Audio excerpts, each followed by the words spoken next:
Hey guys and gals, how we doing? It's me, Joe Sayers, back here for the Music Factory Studios. Check this out. I use Vivaldi, as most people know, for my browser of choice, I guess you would say. And, well, today when I updated Homebrew, it said there's a new version of Vivaldi.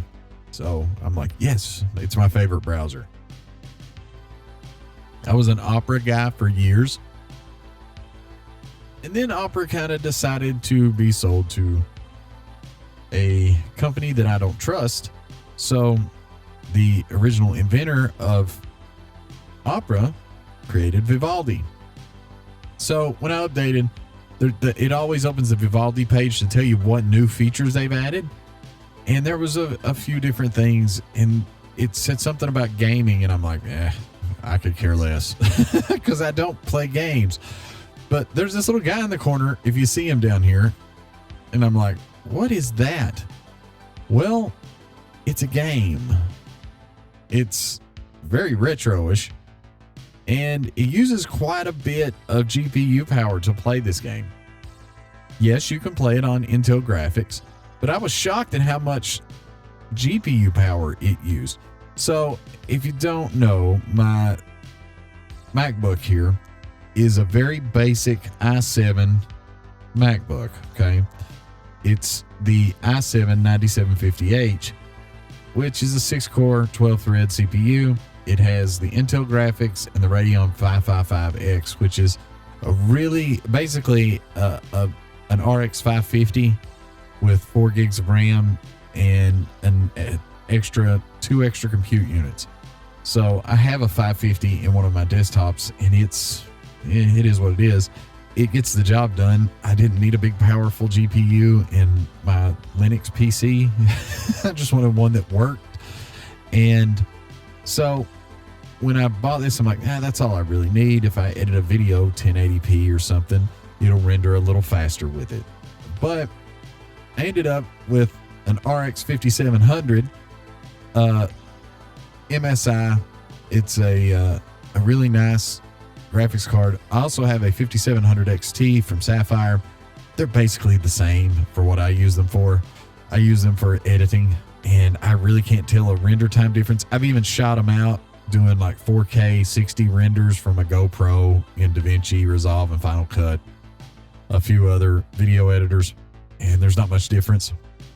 Where it really makes a big difference for me compared to the internal GPU is when I render in ProRes, because I like to render my files no matter what I do in ProRes, and then use Handbrake to bring it down before I send it to YouTube. And the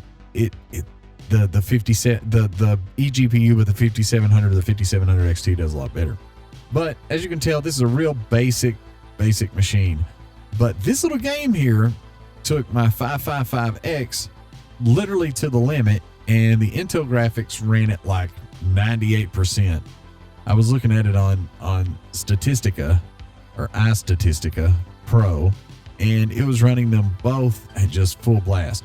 Now, right now, the Intel graphics is doing the screen recording, so that's pretty cool. But let's check this thing out. I'm not a gamer, so I'm probably going to lose within the first 10 seconds, but I want to see what kind of GPU hit this thing takes, okay?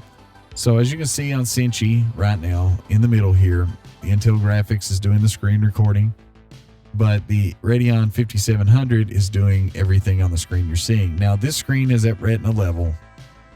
It's running at, it says 1920 by 1080, but think of HiDPI 1920 by 1080 as 3840 by 2160 increased to 200 times the normal size. So when you do a screen recording, it's screen recording you basically at 4K, and everything on the screen, just like a Retina screen, is enlarged. All right, let's check this out. I think it's going to be really loud.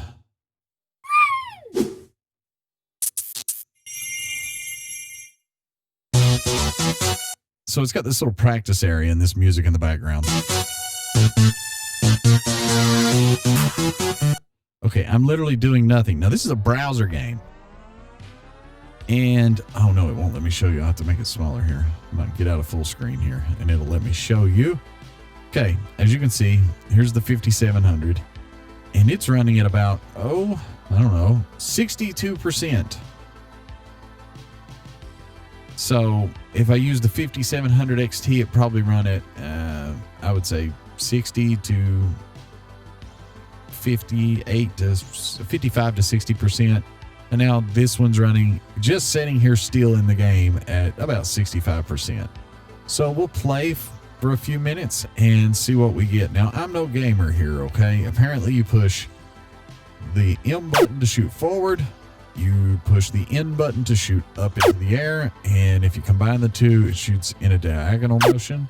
And you can use WASD or the arrow keys to move around. Okay, you can jump. Cool. All right.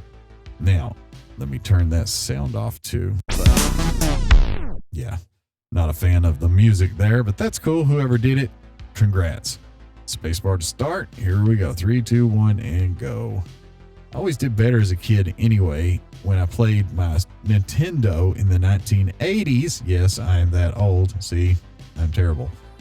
With the sound off, because being a musician, I didn't know it when I was a little kid, but being a musician, I analyzed everything musically and didn't know I was doing that. Look at me here, dying all over the place, getting hit. Oh, what's that?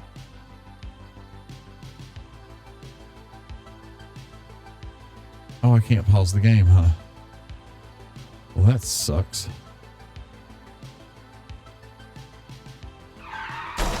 Okay, I died.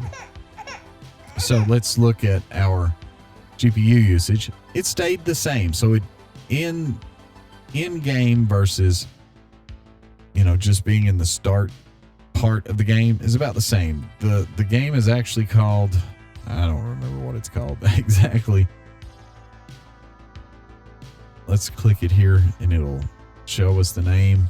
The name of the game is actually Vivaldia. So congrats on Vivaldi for putting a game in their browser as something for you to do when you're bored. I just wonder if it works if the internet connection is off. Does that have anything to do with it? Let's turn the internet off and see if we can still play this game. I'll go out and we'll click to play. Let's see what happens. Awesome.